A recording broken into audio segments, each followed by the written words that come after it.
Hey everyone, welcome. I'm Rebecca Pickens. I'm a certified book coach, developmental editor, and host of Self-Editing Essentials, a group coaching program for fiction and memoir writers. Today, I want to talk all about plot holes. Plot holes are something that we focus on a lot when we are in the revision stage of the process.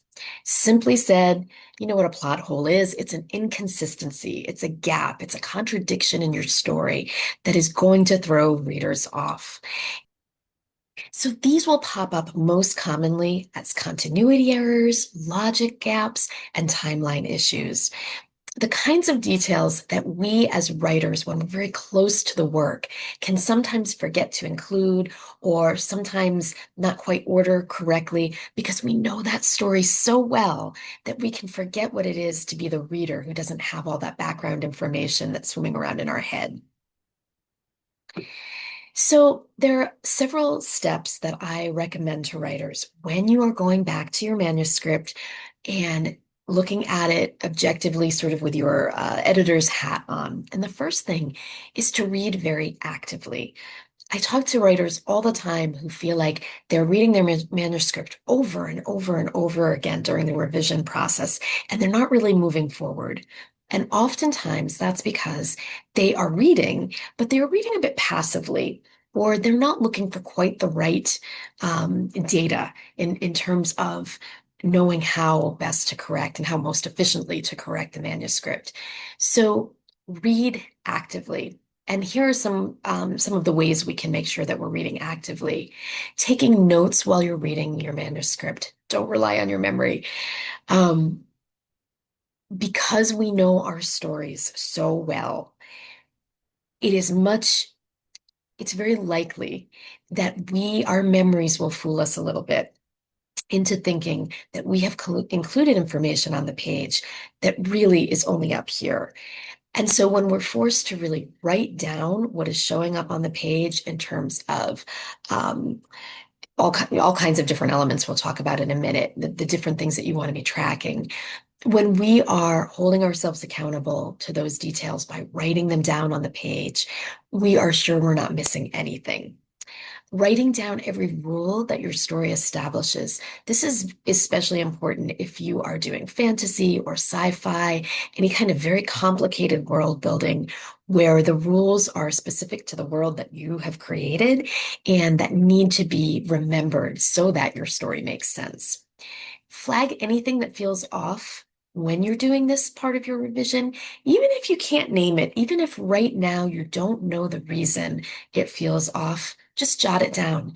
It may start to make sense later on. It may be that when you start to share this manuscript with an editor or with beta readers, that they flag some of the same issues, and that can be really important and interesting to tune into. And finally, track character locations and knowledge. So if you are doing a kind of complicated story where your characters are moving to different places and we need to get them from here to there, we want to see how you got them there. We want to make sure that that there's a logic there. Um, Being aware of what your characters know and what they don't know is also very helpful in ensuring that the information you're delivering is coming out in a very comprehensive way and that it's possible for your characters to act on information because they actually have that information. You may have heard this term, the story Bible, before. This is not my term. A story Bible is very simply a master list of all the established facts that you have put together in the creating of your story. And this is really one of the primary resources that a writer can have in order to organize all their thinking and more importantly, to track all of their thinking. So some of the things that we can include in a story Bible, which is really just a notebook or a journal or a file on your computer, we want to be thinking about your characters. What are their names, their relationships with one another? Do they have special abilities? What is their knowledge at each story point? And what are their goals and motivations at each story point? Again, if you're building, this is especially important if you're writing fantasy and sci-fi, you want to know your world's rules. What are the physics? What are the magic systems? What kind of technology exists? What are the limitations of that technology? And what do they enable? What do they make possible that might not occur in our ordinary lives? What are some of the geographical and travel limitations in your story? We want to think about a timeline. And this is important for all kinds of projects, whether you're writing memoir or fantasy or upmarket fiction. Most stories really are reliant on a timeline of some sort. So we want to have a chronological event list. We want to know the day and the time of each scene, seasons and passages of time. How are those getting marked in your story? Because those are the kinds of details that either are really fundamental to how your story is constructed and really essential for that reason. Or if you're writing something that's a little bit, that's a little bit more um, realistic, and you're not jumping timelines, and you're not that's not a super complicated aspect of your story, you still really want to make sure that you're giving your readers a sense of the passage of time and that you're doing that through something like seasonality, weather changes, however you decide to mark the passage of time, because that's going to give your story a much more. It's going to give it more texture. It's going to give it more weight. We're going to have a deeper understanding of the evolution of your character's progress by understanding how much time has passed. And finally, your story Bible is a great place to track any kinds of statistics, numbers, locations, distances between places, kind of that pragmatic, factual perhaps, detail in your story so that there isn't some kind of inconsistency later on that really pulls your reader out of your story because it suddenly feels unbelievable. So we talked a little bit about the timeline, the importance of understanding your timeline. Plot holes will often pop up in a timeline that hasn't been tested. So I really encourage readers to spend some time thinking about their timeline and really understanding it. So try mapping every event in your story chronologically and asking these questions. Put them through this test. Could the character physically travel that distance in the given time? That's going to be especially important when you're doing very realistic fiction or when you're recalling details about your life. If you're writing a memoir, we want to make sure that that is all really factual. Is there enough time between events for the stated consequences to occur? If not, your pacing can start to feel off. Do characters age consistently relative to the referenced past events? That's a place where I see a lot of plot holes in a novel that really sprawls, and or a memoir where maybe it's been difficult to recall some of the very specific facts, and suddenly you look at the map and it doesn't math. So that's a place to be really conscious. And finally, are the seasonal and weather details consistent with the timeline that you're mapping? This is a really great way to make your story feel realistic, to give it exactly the right weight it needs in order for effective pacing. So spend some time here.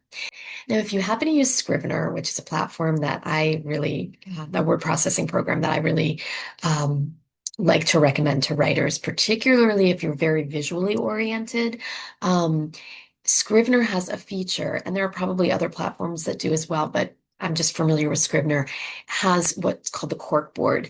And it's a series of kind of like stick-it notes that you can use to track exactly these sorts of details. So you might just put on your stick-it note, winter 2024, and then we are clear where we are in the year, what year it is, and we can start to think about, oh, does it snow in any of these scenes? Is it cold in any of these scenes? It's a really effective way to organize details on your timeline. And I will stick a link to Scrivener in case you want to check that out.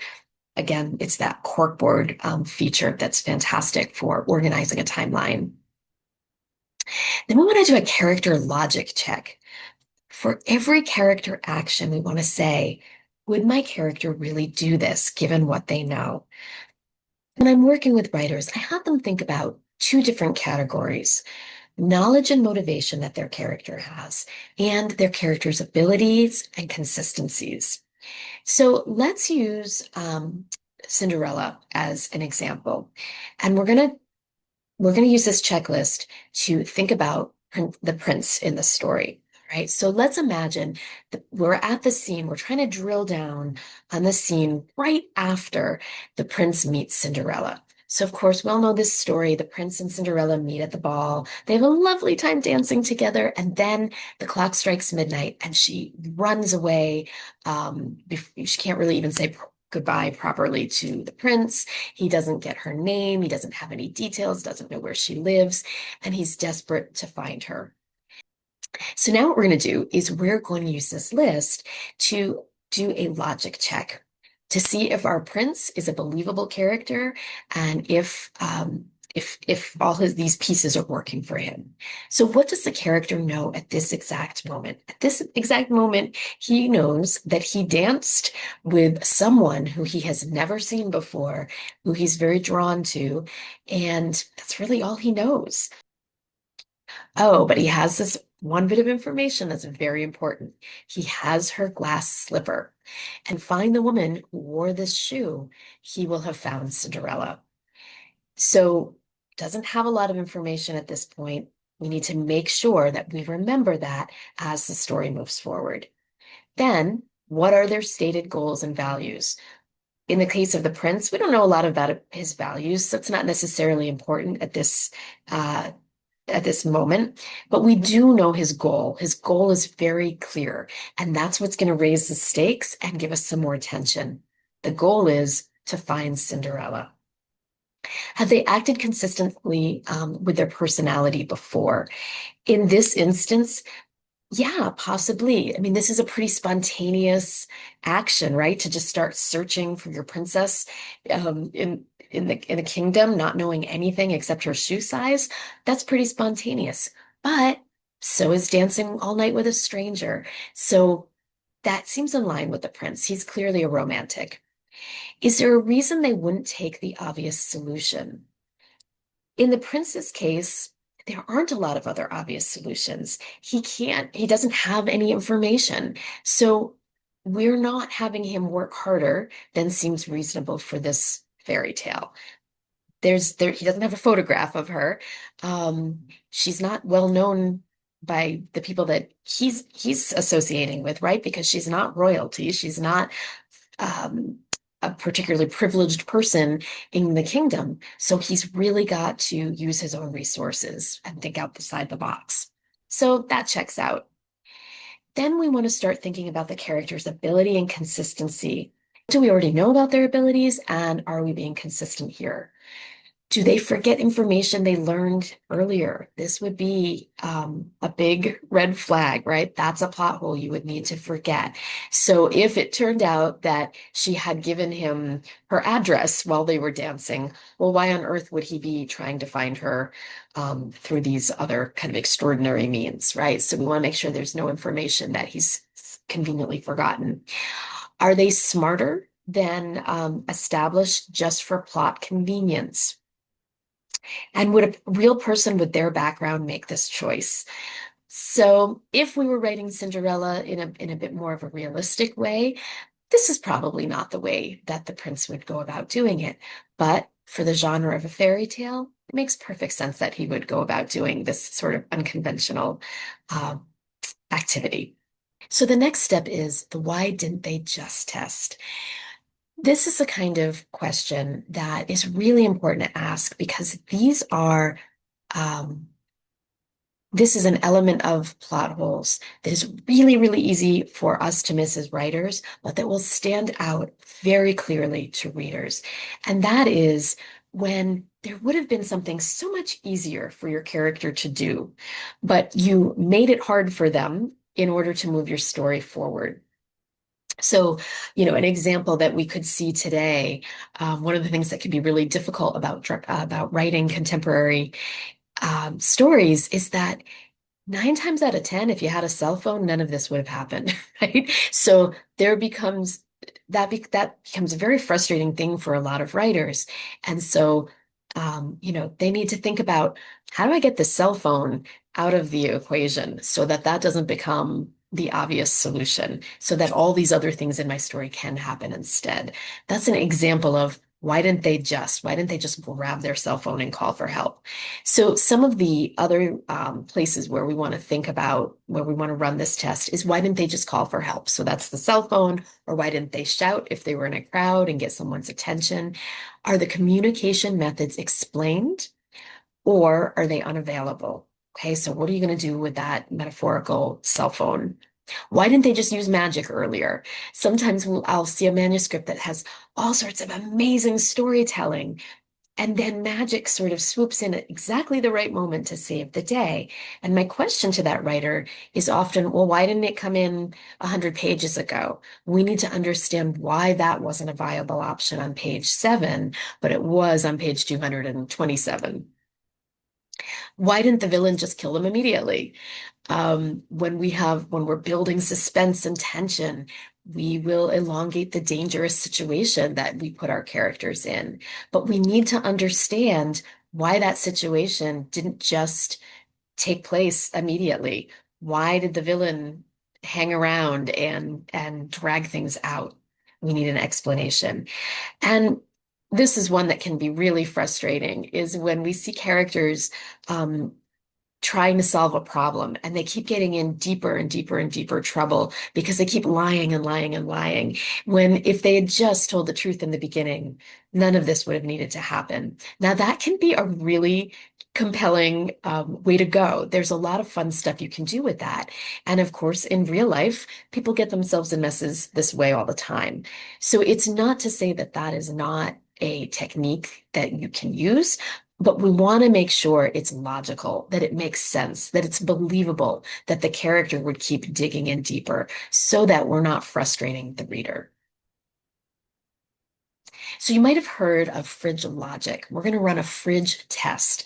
Fridge logic really simply describes plot holes that you don't notice at the time when you're reading the book or writing the book or watching a movie, watching a show. It doesn't hit you until later on. And the idea is you're at the refrigerator looking for a snack at midnight and you're processing the story or that you've just read or watched. And suddenly you think, wait a minute, how did that happen? And suddenly you are noticing these plot holes. We want to run our stories through the fridge test really, really thoroughly because these are oftentimes the most disconcerting plot holes because they're the ones that are so significant that they linger or they pop up for your reader after the fact, which means that's essentially what they're going to be holding on to. And it can really ruin an otherwise positive experience that they thought they had reading your story. So, how to apply the fridge test. After analyzing your story, step away from it for a few hours or overnight, and then revisit in your mind. Okay, does all that check out? Does that make sense? If someone else wrote this story, would I be able to follow all of that? Write down every single well, this feels a little far-fetched thought that occurred to you while you were asking that question.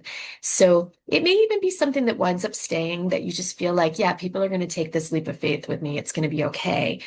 Even if that's the case, and it will be sometimes, it's still helpful to just write that down and sit with it for a while. Make sure that that's really a leap of faith that you can live with and that you think your readers will be able to as well. Ask yourself, does the story provide satisfying answer to any of those lingering questions? So it may feel far-fetched in one scene, but later on, perhaps you've provided the explanation that readers will need.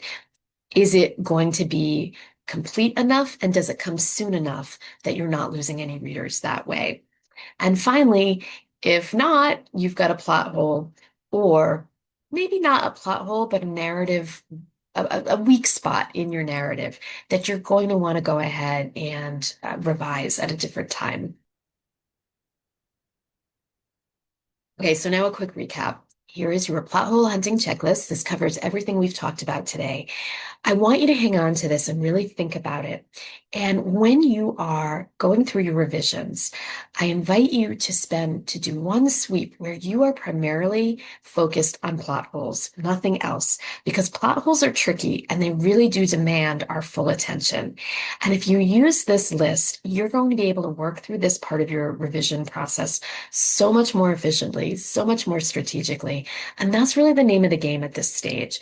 I love doing revision work. It's my favorite part of the writing process, but I still want to make sure that it's not the longest part of my writing process. I don't want to get stuck in this mode for too long because like I said earlier, the more we revise, the more the more likely we are to lose our objectivity and to start tinkering with things that don't need to be um, revised any further, right? So we really want to get in and out when we're doing our revisions. This checklist is going to help you uh, address any plot holes in a way that's super efficient and very comprehensive. Read actively, build yourself a story Bible, and you may not want to do the story Bible this late in the game. You can do that at the onset of writing your book. But if you haven't done that yet, it's not too late. Do that now to gather all the information you're looking for. Run your timeline test, do a character logic check, do your why didn't they just check, and your fridge test. I wish you the best of luck with this. And finally, before you go, I would love to invite you to Story Circle. This is my free weekly writing sprint that I share with writers in my community. We get together every Wednesday at 3 o'clock Eastern on Zoom, and we write together for an hour. It is a fantastic time to write in community. You can show up on camera, off camera. You can come late. There really is no late for this group. You can come on the days when it's convenient. There's no obligation. It's just a wonderful chance to support each other. If this is something that you would like to be involved with, just go to my comments section. I'll have a link there with more information. I would love for you to join anytime you're able. And if this video was helpful, please like and subscribe. It helps ensure that I'm able to continue making content like this. I will drop a new video here every Tuesday. And if there's something that you would like to ask me about, please stick it in the comments section. I may be able to address it on a video in the future. Happy writing, everyone.